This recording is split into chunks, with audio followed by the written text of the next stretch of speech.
טוב, אז ניסוי ראשוני של החיישן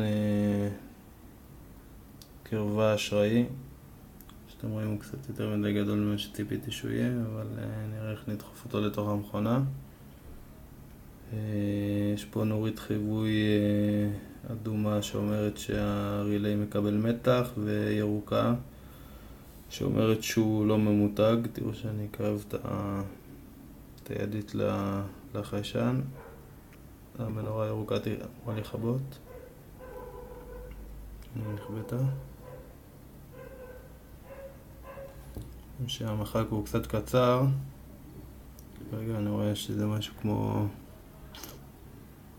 קצת פחות מסנטימטר. אני כרגע משתמש עם שנאי של 5 וולט, הרילי הוא של 12 וולט, אולי זה קשור, אולי גם החיישן עצמו צריך לקבל מתח קצת יותר גבוה.